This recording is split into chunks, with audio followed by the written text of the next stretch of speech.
All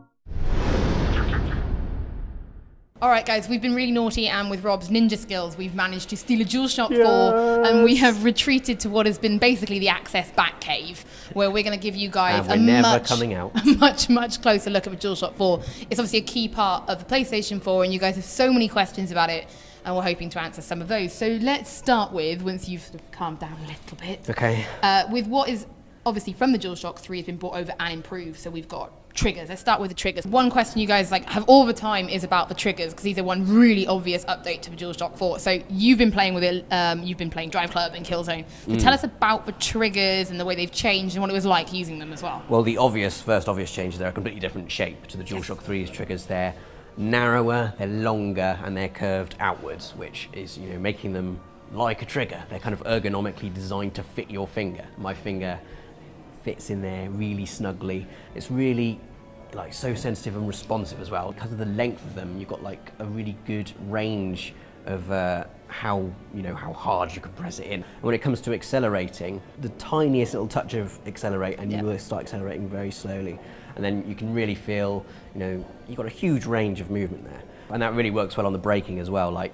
Quite often in racing games, I'll brake and I'll go from going really fast, all of a sudden the brakes are on and I'm all over the road, but you can really kind of gently squeeze the brakes, slow down, take corners. It really makes, Drive Club a very, the way it controls is very, very responsive. Amazing. I was playing Hokum upstairs, and it was alternative L1 and R1, and pressing those to go super fast, and it just felt really, really, really good. And if we're moving on from triggers, the next thing you guys want to know about is the analog sticks, because these also have a really, really obvious update as well. So tell everyone a little bit about those. Well, you can see, I'm sure you can see, they've been completely redesigned, so they've now got this little indentation on the top for your thumb to go in. And I noticed it mostly when I was playing Killzone, and in quite a lot of first-person shooters where run and sprint is you click in L3, and quite often that can be hard, your fingers can slip off.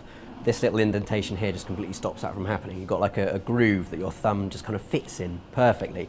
And even when you're in the middle of a hectic firefight and you're getting a right big sweat on, when usually your hands would just, sorry. Beautiful picture. Just sweating and shooting. When your fingers would just normally slip off, that greatly reduces the risk of that happening. And I was able to run and sprint and click R3 whilst, keeping my fingers on the trigger buttons. And it just felt really, really good. Yes. So obviously the finish on the controller has changed a lot. And that's one of the really obvious things when you see the DualShock 3 in comparison. Just the way that the gloss on the 3 hasn't necessarily carried over to the 4. So do you want to show me, because it looks a little bit like rubber, but it's not. Yeah, you can see on the back there, it's kind of mesh type material, which is still plastic, it's not rubber, but it does have a far higher level of grip than what the DualShock 3 has. So there's no danger of it. It feels really secure, feels really sturdy in your hand. There's no way that's going to fly off. Dark Souls. Let's be careful. Off it goes. But yeah. Now you said sits in the hand a bit better. Now some of you guys, and you saw some of the promo picture, be like, it looks like a boomerang. Well, it doesn't look like a boomerang, in my opinion. But you can see that the grips are a little bit longer, but still fit really well in either Rob's hands, which are, I'm guessing, much bigger than mine, and actually also fits really well. Even when I picked it up and played it, it was ergonomically lovely. Hands sat really well around the grips. And so if you have big hands or small hands, it's great. So obviously those are things that have changed from the DualShock 3, but we want to add new features, because there are loads of new features. I can see, we'll start with the one on the back, which will be our light bar. The light bar, it's kind of when we were playing Playroom, it's kind of there to kind of, track the way, it's like a motion tracker basically. It was so accurate, and I couldn't notice really any latency in it at all. It was so solidly mapped on. I was moving it around. It just felt really, really great. And there's all cool little things you can do, like hide the light bar, and it makes the controller go dark, and the little robot's like, oh, where's all the light? And when I was playing Killzone as well, when I died, which wasn't very often because I was really, really good, it went red to obviously say, oh, you died. It's just neat little touches like that really kind of, give that extra little bit of spark. So moving on then, we're coming down, we've got that touchpad, which is also a button as well, so you can actually click it in, and that was used in Playroom as well, but it is a button as well as a touch. Well, Playroom was really cool. Playroom was amazing. Because you click it to kind of, you hold it down really, and it turns into like a hoover, and you can suck up all the little robots, then you can flick them out again just by flicking up on the touchpad. It's just really pleasant to use. It's like, it's not too slippy that, you can't click it nicely, and it's not too grippy that you can't swipe.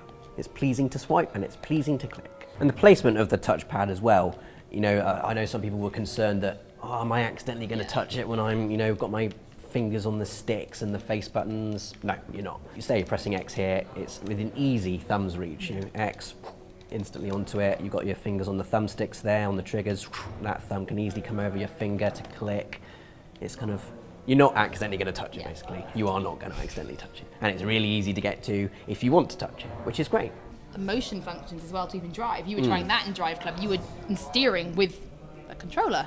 Well, I used to do that on PS1 with old PS1 racing games, just naturally, if I was trying to turn a corner really tightly. And now I can actually do it. And it's very sensitive. It took a couple of minutes to get used to it, but as soon as I did, you kind of, you know, that will turn you. You don't have to really haul it around like that. That will spin you off the road. So it is, you know, beautifully designed. Now, one other thing underneath the touchpad again is a little speaker. Now, we've been told the speaker just is not just for, say, you know, when you're shooting or clashing swords. It also can play music, and voice can come from it as well. And you saw that in the playroom, which was pretty amazing. Yeah. You could hear the little robots like inside the controller screaming, probably screaming for help, but still sounding really cute. And then finally, inside, there have been massive updates to what have been the vibration controls and the way it works. And I think you can explain that because you had it in your hands during Playroom. The kind of subtlety of it, that was one of the things that has really kind of surprised me the most. I wasn't expecting it to have that kind of the fidelity that it did. It completely fooled my senses when those robots are in there. You move it around, you can feel individual little bumps in there, like there are 20 tiny little robots in there, and then you can hear them coming out the speaker as well.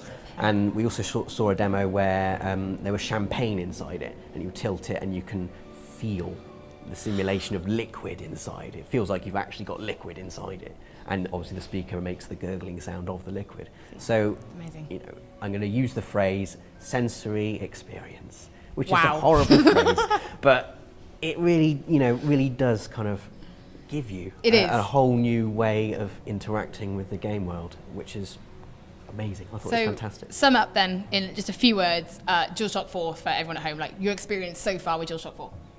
Really solid. Like the grip feels fantastic. The triggers are really weighty and responsive. Gives you incredible kind of, you know, responsiveness when you're playing driving games. Touchpad is really pleasant to use. Vibration feels really subtle. The whole thing feels weighty, solid. Yeah, a fantastic controller. I can't wait to sneak past that security guard over there and put it in my bag and take it home. Getting so much trouble, it's unreal. And then put it on the mantelpiece. And there you go, guys. That is the DualShock 4, and I am going to take it back off Rob before he gets caught and is in trouble with the really, really massive security man.